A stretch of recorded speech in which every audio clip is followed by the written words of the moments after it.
Hello everyone, তো তোমরা সবাই কেমন আছো বন্ধুরা? তো আজকে আমাদের রবিবার, তার জন্য আমরা আজকে কাজে যেতে পারিনি। তো আমি ছোট্ট একটা ব্লগ ভিডিও বানাচ্ছি, তার জন্য দেখো সবাই একটু আমরা বিদেশে কিভাবে মানুষ জীবনযাপন করে, মানে শুধু বাইরে ওই আউটে কাজ করি কষ্ট করে, মানে খুবই মেহনত করে কষ্ট করি, কিন্তু আউটে রুমে এসে তারা কি করে সেগুলো একটু দেখো সবাই, কিভাবে কষ্ট করে রান্না করে এই গরমের মধ্যে। দেখে নাও তোমরা সবাই, দেখো সবাই কীরকম কষ্ট কষ্ট করে রান্নাবাড়ি করছে।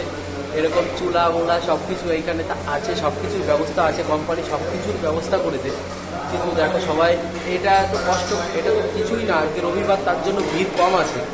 কিন্তু যেদিন সোমবার থেকে শনিবার পর্যন্ত যা ভিড় থাকে, মানে আমি বিশেষ করে এসে রাত 8টা বা 9টায়ও যায় রান্না করতে, কারণ আমি চান্সই পাই না, এত ভিড় থাকে। আর কি বলবো, ভিড়ের জন্য মানে আমি লেটেও রান্না করতে যাই, আর রান্না করতে গিয়ে 9টায় রান্না করতে যাই, 10:30টায় মনে হয় শেষ হয়, খেতে খেতে 11টা বাজে, ঘুমাই 11টায়, আবার উঠিও 4টেয়। মানে এইভাবে কষ্ট করতে হয় আমাদের। আর এইদিকে এখন দেখো এখানেও লাইন, যেইখানে যাই সেইখানেই লাইন।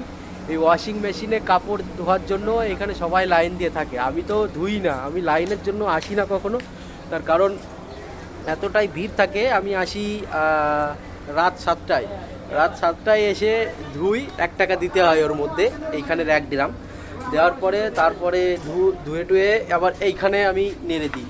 রাত্রে 7টায় নাড়লে মোটামুটি 11টার মধ্যে শুকিয়ে যায়।